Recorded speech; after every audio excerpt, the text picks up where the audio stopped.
We've gone into my very eclectic views of what happens when I die. I don't think I'm going to be judged for how I treated Mao Zedong's corpse. I honestly don't know. I would hope not. If so, I'm going to be judged for some more innocuous things that I thought I'd get away with. Steve and Jason met while co-hosting one of the first podcasts ever, hundreds of miles away from each other, but bonded through the magic of the internet. Since the end of that podcast in 2023, the geeky guys decided to keep on hanging out and keep podcasting, because still after all these years, Steve and Jason are having a real fun time.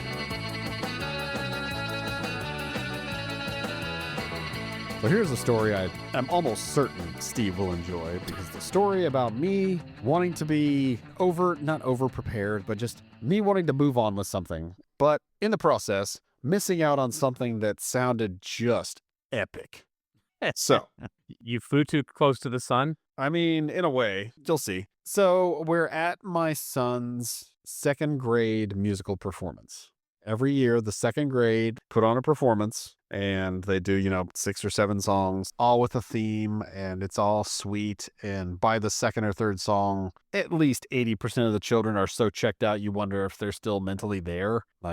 Just staring at a wall, staring at the clock, mouths barely moving, sometimes not moving at all. I'm like, that child doesn't even care enough to act like they're doing anything. But, I get it. At least they're up there. The parents are proud and happy. That's what really matters, I'm sure. So we sit through all of these wonderful songs. And again, as I said in the beginning, I am the kind of person who I want to have my ducks in a row. So as soon as I know that we are currently not parked at the school because there's not enough parking spots. So we're parked across the street. So I know that it's going to be a madhouse when we get out of here, if I'm not out of here first, to get back over there to the car to try and leave. So I'm just already playing the scenarios in my head. It's like, oh God, we don't get out of the parking lot for 30 minutes because there's so many people just jammed trying to get out of this parking lot. And so for the last, 5-10 minutes of the program, probably more, I'm just thinking about these scenarios going through my head. I'm just like, all right,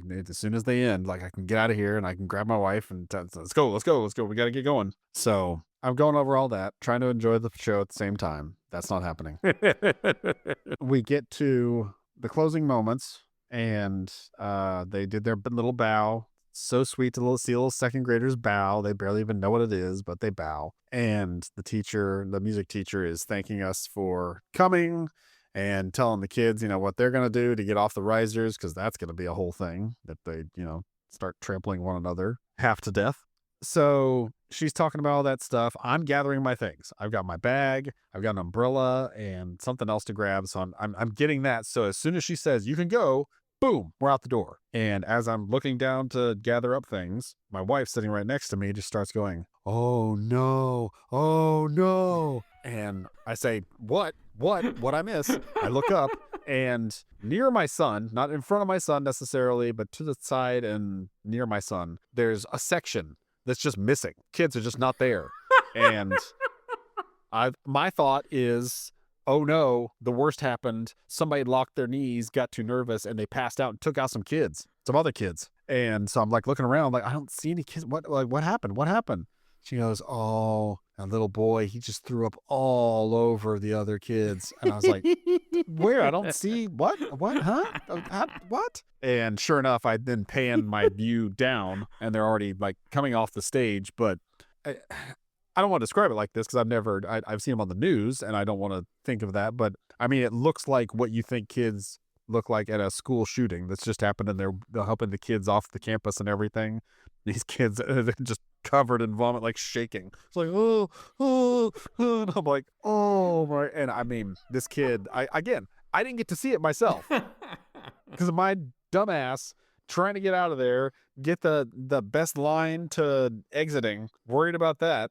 I missed out on one of the most amazing sights I've probably ever seen in my life. This boy just projectile vomiting all over, I think 3 or 4 classmates. And again, and the best part, the not enjoying it, but the person who's light on her feet is the teacher who was just telling us, thank you for coming, who then has to pivot to, well, like I said, thanks for coming. And, hope everybody gets home safely and well. And she pawns it off to the principal, who's standing right next to her. Principal, you want to say anything?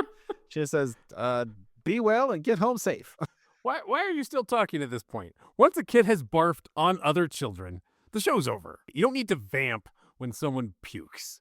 Just be like, all right, well, lights, cut your losses. They weren't out the door. They were still, like I said, they were on the risers getting their instructions. And that's, I'm like, okay, they're basically leaving. So I'm going to grab my stuff and get the hell out of here. And then lo and behold, I missed it. So, and the real kicker, then we got over to the parking lot and it took forever to get out because we got over there with everybody else.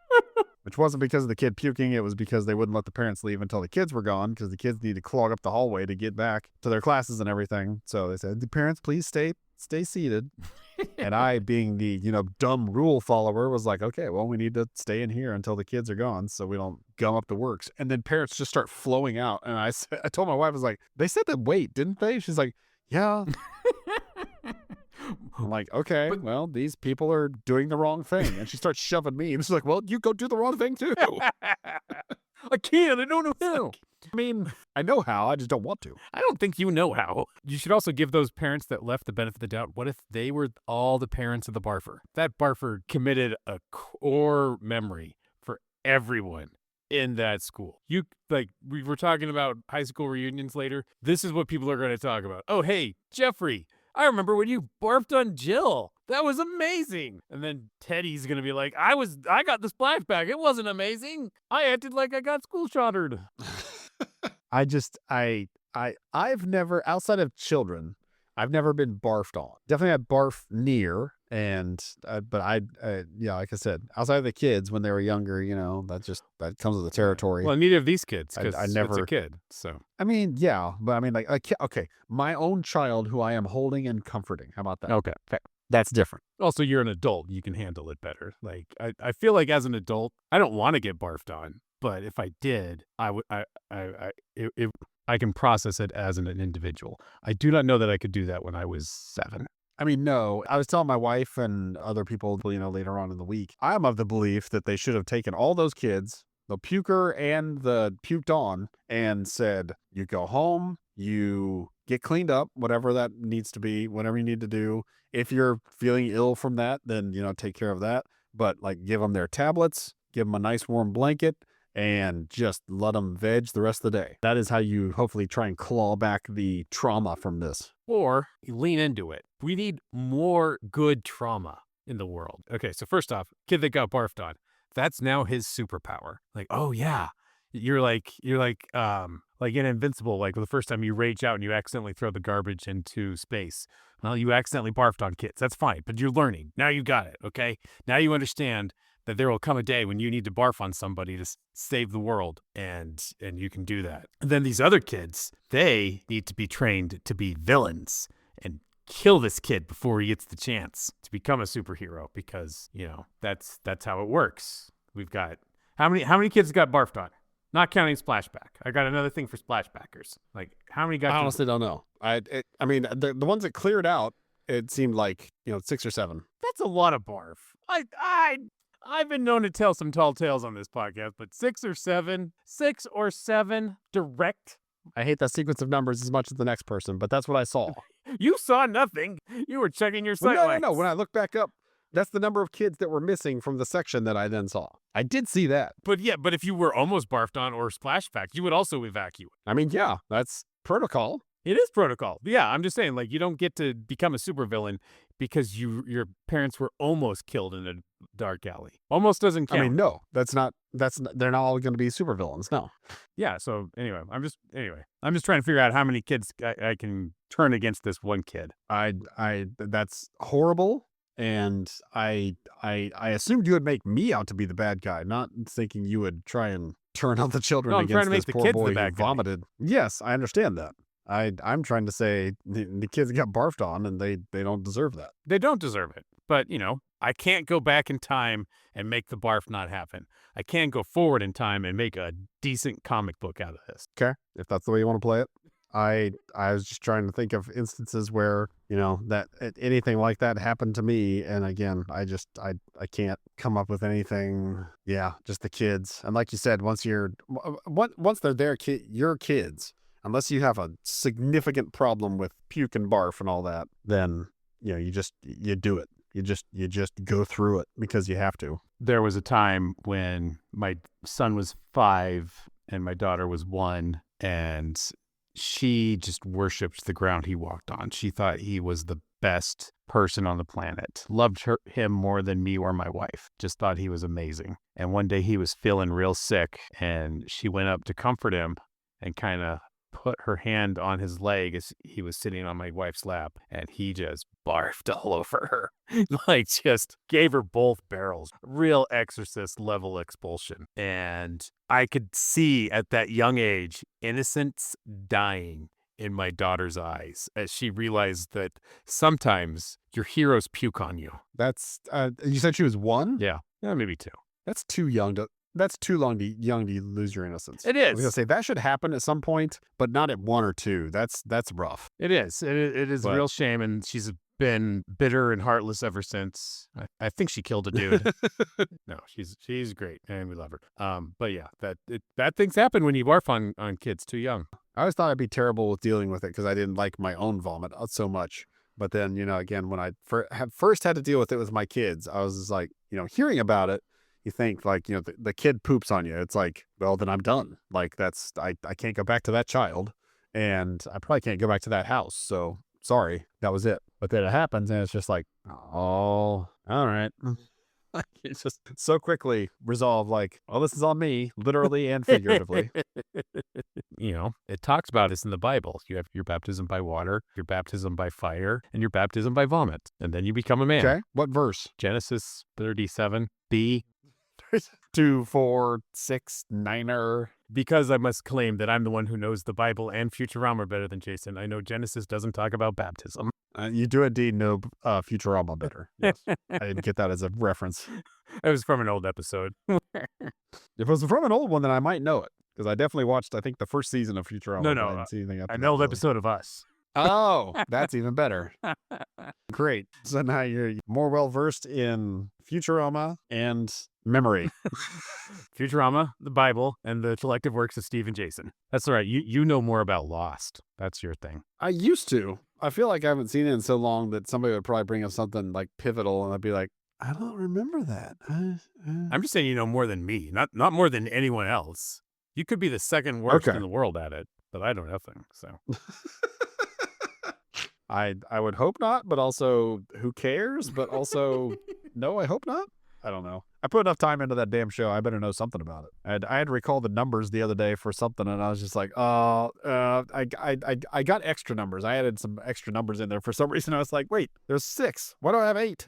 I don't even know what numbers you're talking about. There you go. That's exactly how it should be. If you followed Lost, you know what the numbers are. If you didn't, you looked at us like we had ashy crosses drawn on our forehead. Oh, now you're disparaging the Catholics.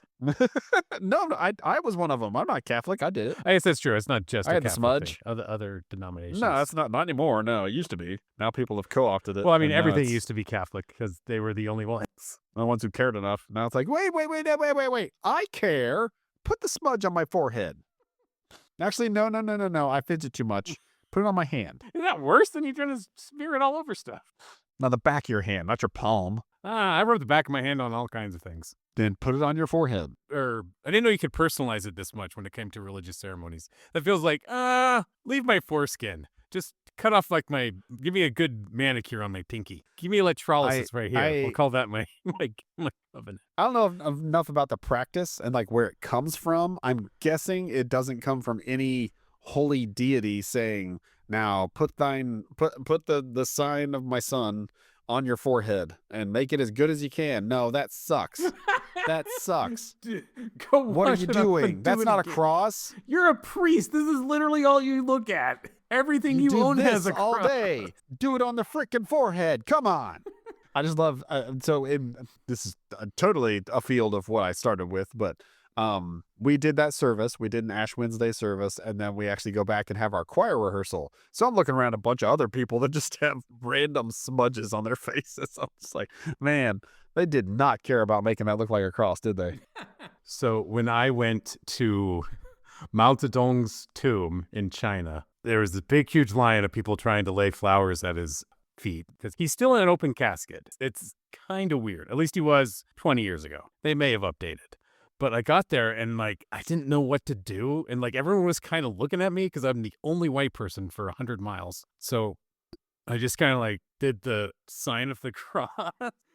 And my wife's like, "What are you doing? You're not Catholic." And I'm like, "I know, but I'm not communist either. I don't care. I don't know what. I just feel like I should do something. I want to participate. I want to show that I'm taking this seriously, but I don't know how." And they wouldn't know. I had to like, what do they expect the white guy to do? Do the white guy real Jesus thing. It's like I'm being solemn and reverent, but also maybe racist.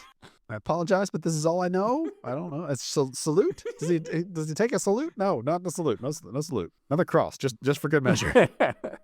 Do the star too, just to cover my bases. Sure. Yeah. Cover them all. Yep. There you go. All deities, you should be happy with me. We've gone into my very eclectic views of what happens when I die. I don't think I'm going to be judged for how I treated Mao Zedong's corpse. I honestly don't know. I would hope not. If so, I'm going to be judged for some more innocuous things that I thought I'd get away with. You might be saved in ignorance, but what if that's the only criteria, is what you did at Mao Zedong's corpse? And because you never went, you're just like, well, we can't know if you did it right or wrong, so we'll give you the benefit of the doubt. And I blew it by being the only person to panic goof in front of the great leader. I'm sure you did your best. That's what matters to him. I mean, that's what I think, but what if Mao Zedong was God? You'll find out sooner or later, and by then it's too late. Yep, true. We're going to wrap that one up.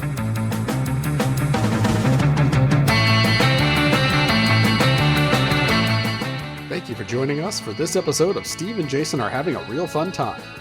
We hope you had a real fun time too. Please like us on whatever platform you found us on, and, well, just like us in general.